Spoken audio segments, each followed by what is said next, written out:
बिस्मिल्लाहिर्रहमानिर्रहीम। अस्सलाम वालेकुम नाज़रीन, आप यूट्यूब चैनल देख रहे हैं। मैं इमरान ख़ान हूँ। शाहिद अफरीदी के हवाले से ख़बरें गर्दिश कर रही हैं, बताता हूँ। राना सनाउल्लाह साहब ने एक स्टेटमेंट दिया जानबूझकर। ऐसे ही एक स्टेटमेंट उन्होंने 1 साल पहले दिया था। इसके पीछे क्या गेम है ये भी मैं आपको बताता हूँ। उसके अलावा इमरान खान साहब का खाना गिना जा रहा है, नवाले गिने जा रहे हैं कि वो कितना खाना खाते हैं और कितने का खाना वो खा गए हैं। और कुछ चीज़ें हैं मैं आपके सामने रखता हूँ, लेकिन सबसे पहले शाहिद अफरीदी साहब वाला मामला, क्योंकि बहुत ज़्यादा सोशल मीडिया पर ये उठा हुआ है। देखिए, शाहिद अफरीदी पाकिस्तान की कौमी टीम के खिलाड़ी रहे हैं और पाकिस्तान की कौम ने उनको सर पे आंखों पे बिठाया है। ये उन खिलाड़ियों में से हैं जिनको बहुत प्यार मिला। पाकिस्तान के अंदर जिन लोगों ने क्रिकेट खेली उनमें जिनको बहुत ज़्यादा प्यार मिला उनमें शाहिद अफरीदी हैं। वो एक कौमी हीरो के तौर पे पहचाने जाते हैं और बहुत सारे ऐसे प्लेयर्स हैं जो इस लेवल के हीरोज़ हैं। जैसे अगर आप देखें, जावेद मियांदाद साहब शानदार हीरो पाकिस्तान क्रिकेट के रहे हैं, उनके फैंस की तादाद बहुत बड़ी है। शोएब अख्तर नो मैच, यानी शाहिद अफरीदी को तो पाकिस्तान के अंदर लोग पसंद करते हैं, दुनिया में शायद कहीं और करते होंगे, लेकिन शोएब अख्तर पूरी दुनिया के अंदर कोई उनके जैसा और दूसरा नहीं है, अब तक तो बिल्कुल नहीं है। यानी इंडिया के अंदर सेम फॉलोइंग है उनकी, ऑस्ट्रेलिया के अंदर है, इंग्लैंड के अंदर है, वेस्ट इंडीज़ के अंदर है।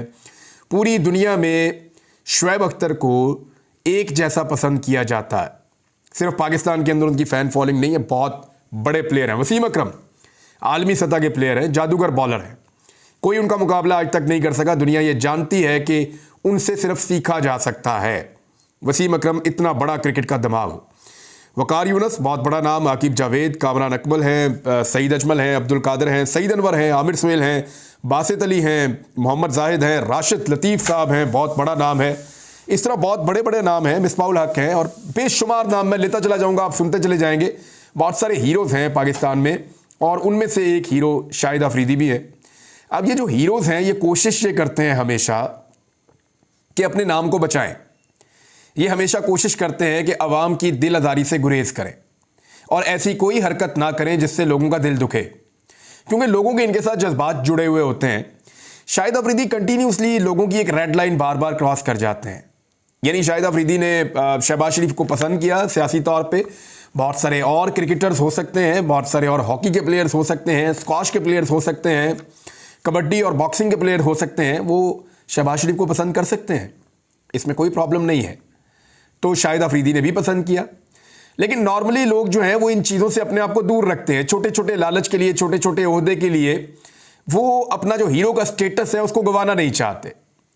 शाहिद अफरीदी ने अपना बहुत कीमती असासा, जो हीरो का एक स्टेटस है जिसको वो सारी उम्र अपने साथ कैरी कर सकते हैं, उस स्टेटस को दांव पर लगा दिया छोटे छोटे ओहदों के लिए, ऐसा लगता है।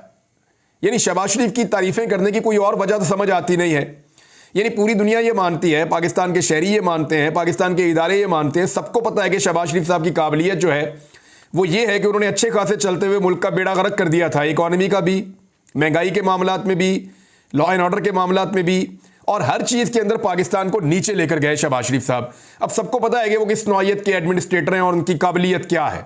उंगली पकड़ के तो उनको चलाना पड़ता है। तो ऐसे आदमी की अगर तारीफ़ें कर रहे होंगे शाहिद अफरीदी साहब और खुलखुला के कर रहे होंगे तो लोगों की दिलादारी होती है, लेकिन लोगों ने बर्दाश्त किया। यानी जिन लोगों ने मुल्क को लूटा उनकी तारीफ़ें जब की शाहिद अफरीदी साहब ने, तो लोगों ने बर्दाश्त किया।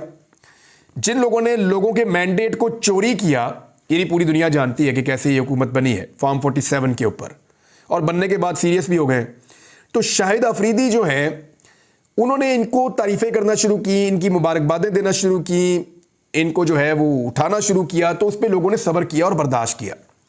लेकिन जब पाकिस्तान के सबसे मकबूल लीडर को, जिसका हक छीना गया, जिसको दबाया गया, जिसको जेल में डाला गया, जिस पे 200 मुकदमात बनाए गए, जिसको गोलियां भी मारी गई, यानी जब इमरान खान को गोलियां लगी तो शाहिद अफरीदी की कोई मजम्मत हमें नजर नहीं आई उस वक्त एज सच। यानी जिस तरह वो निकल निकल के बोलते हैं, उस वक्त हमने नहीं देखा कि शाहिद अफरीदी निकल निकल के बोल रहे हों या शाहिद अफरीदी बड़े एग्रेसिवली सामने आ रहे हों, और कुछ लोग आए भी, लेकिन इस मामले पे शाहिद अफरीदी को चुप लग गई थी। इमरान खान के ऊपर मुकदमात पे मुकदमात हुए तो शाहिद अफरीदी को चुप लग गई थी। इमरान खान साहब के साथ जो उनके घर के ऊपर अटैक हुआ उस पर शाहिद अफरीदी को चुप लग गई थी। तो बहुत सारी चीज़ों पे शाहिद अफरीदी साहब नहीं बोले, लेकिन जब जब शहबाज शरीफ का मामला आता है वो बोलते हैं। अब जब उन्होंने इमरान खान की मुखालफत की और खुल के बयान दागना शुरू किए, इमरान खान साहब की सियासत पर तनकीद की, तो फिर लोगों की बर्दाश्त जवाब दे गई और उसके बाद शाहिद अफरीदी साहब के ऊपर तनकीद का एक सिलसिला शुरू हुआ। देखें, शाहिद अफरीदी वो प्लेयर हैं जिनकी शॉट सिलेक्शन के बारे में तमाम ही जितने भी कमेंटेटर्स होते थे आलमी सतह पे, वो कहते थे पुअर शॉट सिलेक्शन है शाहिद अफरीदी की, यानी गलत मौके पे गलत शॉट मार के आउट हो जाते हैं और हमेशा ऐसा करते हैं। बहुत ज़्यादा डक पे आउट हुए, बहुत ज़्यादा जीरो पे बार बार आउट हुए। पाकिस्तान टीम को कई मरतबा ज़रूरत थी, उन्होंने मैच जितवाए भी, जो बड़े यादगार। इंडिया से एक बड़ा अच्छा मैच जितवाया था शाहिद अफरीदी ने, तो ऐसा मैच जितवाने पे तो 7 खून माफ होने चाहिए। लेकिन उसी शाहिद अफरीदी ने बहुत सारे मैच आपको हरवाए भी, और सिर्फ जो है वो एक गलत शॉट खेलते हुए। तो यहां शाहिद अफरीदी गलत शॉट खेल गए, यानी उनको अपना जो हीरोगिरी का स्टेटस है, जो उनका हीरो का एक स्टेटस है, वो उसको रखना चाहिए था और ऐसी चीज़ों से गुरेज करना चाहिए था जिससे पब्लिक का दिल दुखे। यानी शाहिद अफरीदी को आप कभी नहीं देखेंगे कि वो कभी जुल्म के खिलाफ बोले, कभी जबर के खिलाफ बोले, या शाहिद अफरीदी को कभी आप देखेंगे वो ऐसी चीज़ों के खिलाफ बोले कि जहां पे लोगों के साथ ज्यादती हो रही है, कभी नहीं बोलेंगे। वो जब बोलेंगे शहबाज शरीफ के हक में बोलेंगे, पीडीएम के हक में बोलेंगे और इमरान खान के खिलाफ बोलेंगे। अब पता नहीं कैसे वो मजबूर हो जाते हैं सारा कुछ करने पे। एक मजबूत शख्सियत होनी चाहिए। अगर कोई शख्स कौमी हीरो है और लोग उसको पसंद करते हैं तो उसको हौसला करना चाहिए और जो ठीक बात है वो उसको कहनी चाहिए। और अगर वो ऐसा नहीं करेंगे तो जो उनके साथ हो रहा है ये उनको बर्दाश्त करना पड़ेगा। पाकिस्तान की आवाम है भैया, आम आदमी है पाकिस्तान का, वो अपना मौक़िफ़ देने से डरता नहीं है। तो मुझे सुनने में ज़रा थोड़ा सा अजीब लगता है, देखने में भी मेरे दिल मेरा बुरा होता है जब शाहिद अफरीदी जैसे आदमी को, जिसको कौम ने हीरो करार दिया हो, उनको ऐसी तनकीद का सामना करना पड़ता है जो उनके अपने किए धड़े के नतीजे में उनके सामने आ जाती है। राना सनाउल्लाह का स्टेटमेंट। राना सनाउल्लाह ने पहले भी एक स्टेटमेंट दिया था, अब दोबारा स्टेटमेंट दिया है। राना सनाउल्लाह का ये कहना है कि इमरान खान साहब अगर आ गए या वो बच गए तो हम नहीं बचेंगे, वो किसी को नहीं छोड़ेंगे, वो ये कर देंगे, वो कर देंगे। वो ऐसी खौफनाक पिक्चर ड्रॉ करते हैं, ये उन्होंने 1 साल पहले भी किया था। यही स्टेटमेंट इमरान खान ने दोबारा दिया कि इमरान खान या तो रहेगा या हम रहेंगे। और जिस तरह उन्होंने स्टेटमेंट दिया है उसमें दिखाई ये देता है कि अगले 6 माह में इमरान खान को एलिमिनेट करना, यानी खुदा ना खास्ता उनकी जान को खतरा हो सकता है। ये राना सनाउल्लाह साहब के स्टेटमेंट का लुब्बे लुबाब है। एक्चुअली वो कहना क्या चाहते हैं, जरा इस पर आप गौर कीजिए। 5 नुक्ते हैं उनके स्टेटमेंट में से जो निकलते हैं। नंबर 1, राना सनाउल्लाह उन तमाम लोगों को डराना चाहते हैं जिन्होंने इमरान खान साहब के साथ बुरा किया है कि बच जाओ, अगर ये बंदा बच गया तो ये तुम्हें नहीं छोड़ेगा।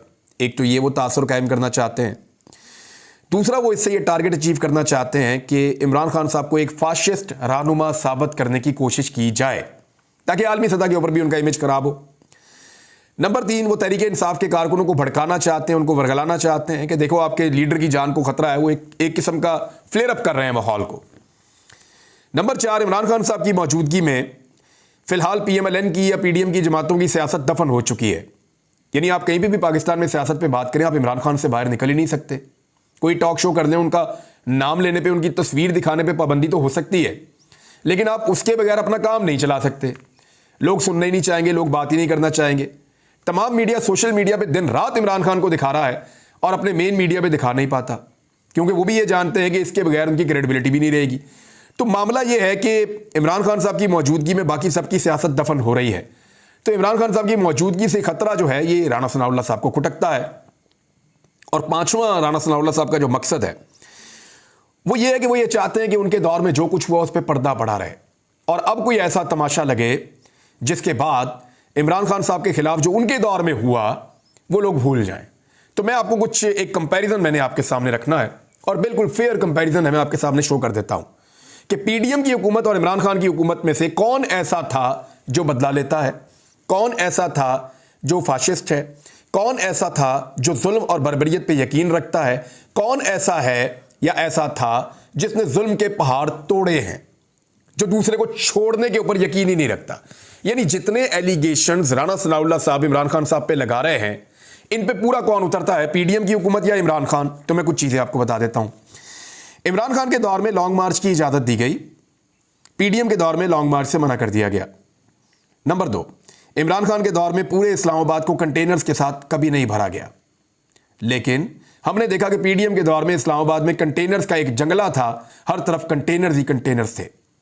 नंबर 3, इमरान खान के दौर में सूबों के दरमियान रास्ते बंद नहीं किए गए, लेकिन पीडीएम के दौर में सूबों के दरमियान रास्ते बंद कर दिए गए और एक सूबे से आने वाले एहतजाज को वहीं पर रोकने की पूरी कोशिश की गई।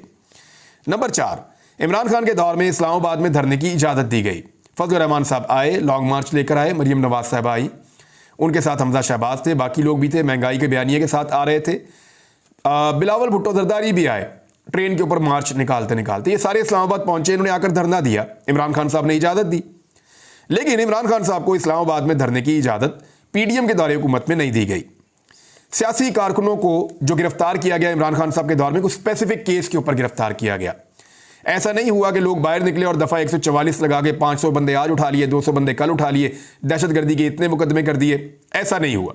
लेकिन हमने देखा कि पीडीएम के दौरे हुकूमत में हजारों सियासी कारकुनों पर क्रैकडाउन किया गया और उन्हें गिरफ्तार किया गया। लगभग 20,000 कारकुन गिरफ्तार हुए। इमरान खान ने ऐसा कोई बदला पीएमएलएन के, पीपल्स पार्टी के, फजलुर रहमान के कारकुनों से नहीं लिया। मैं सियासी जमातों की बात कर रहा हूं। और दूसरी जान जो है, हाँ, तहरीक लब्बैक के मामले के ऊपर एक एक्सेप्शन मौजूद है, लेकिन सियासी जमातों के मामले में इमरान खान साहब ने सियासी कारकुनों से बदला नहीं लिया और इतने बड़े पैमाने पर कभी गिरफ्तारियां नहीं हुई। बल्कि अगर आप परसेंटेज में देखें तो 5% भी नहीं बनती गिरफ्तारियां जो इमरान खान साहब के दौरे हुकूमत में हुई, जितनी गिरफ्तारियां पीडीएम ने अपने दौरे हुकूमत में कारकुनों की हैं। घरों के अंदर कम से कम कारकुनों को अमान हासिल था इमरान खान के दौर में, लेकिन पीडीएम के दौरे हुकूमत में घरों पर छापे मारे गए, चादर और चार दीवारी का तकद्दुस पामाल किया गया। इमरान खान साहब के दौर में कराची के अंदर सिंध हुकूमत के ज़ेरे एहतमाम गिरफ्तार किया गया मरियम नवाज साहिबा के घर पे छापा मार के, वहां से गिरफ्तार किया गया कैप्टन सफदर को, जिसपे बहुत शोर मचाया गया था। फिर फरियाल तारपुर साहिबा को एक जगह से जेल में शिफ्ट किया गया, इसके ऊपर बहुत शोर मचाया गया।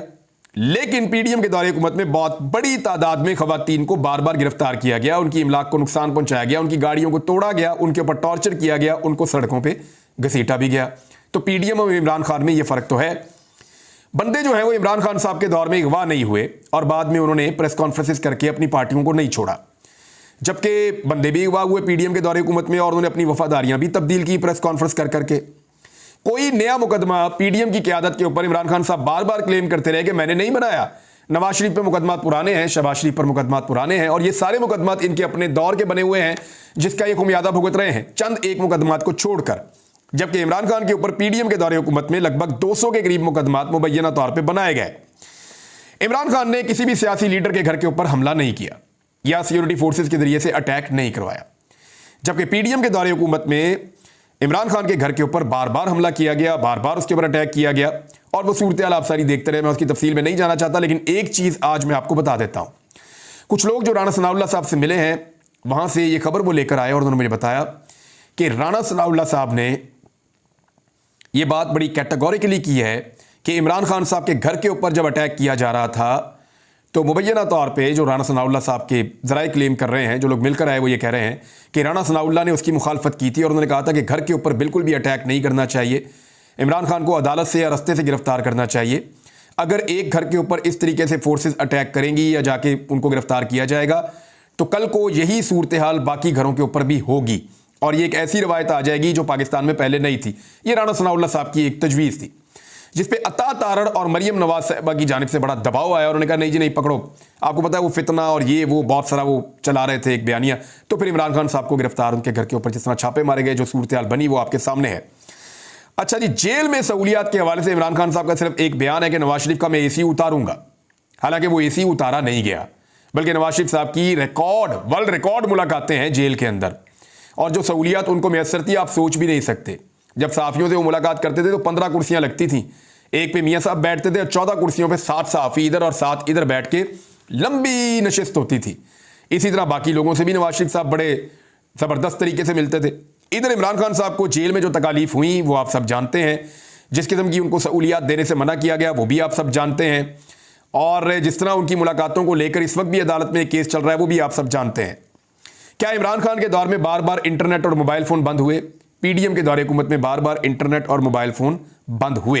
इमरान खान ने दफ़ा 144 का निफाज नहीं किया सियासी जमातों के खिलाफ, लेकिन पीडीएम की हुकूमत ने इमरान खान की जमात के खिलाफ बार बार दफ़ा 144 का निफाज किया है। ये सारी चीज़ें अगर आप देखें और गौर करें तो आपको पता चलेगा कि जो पीडीएम की सियासी जमातें हैं वो फाशिज्म में, बदला लेने में, अपने मुखालिफिन को जिंदा दफन करने में या उनको दबाने में, उनके खिलाफ होचे हथकंडे इस्तेमाल करने में इमरान खान के मुकाबले में बहुत आगे हैं। लेकिन वो ये प्रोपेगेंडा करना चाहते हैं कि ये सारी खराबियां इमरान खान में हैं। वो बार बार कहते हैं इमरान खान नहीं छोड़ेगा, नहीं छोड़ेगा, नहीं छोड़ेगा। इमरान खान अपने मुंह से कह चुके हैं कि मुझे किसी से बदला नहीं लेना, मुझे इस मुल्क के अंदर रूल ऑफ लॉ लेकर आना है, सारे इदारे मेरे हैं, मैं सारे इदारों का एहतराम करता हूं और मैं ये चाहता हूं कि पाकिस्तान के अंदर रूल ऑफ लॉ हो, अवाम की हुक्मरानी हो और अवाम फैसला करे कि पाकिस्तान के ऊपर कौन हुकूमत करेगा। ये जी है राणा सनाउल्लाह साहब वाला मामला, मैंने आपके सामने रख दिया है। एक चैलेंज किया है अपोजिशन लीडर ने पंजाब असेंबली में। चैलेंज मुझे ठीक ही लग रहा है।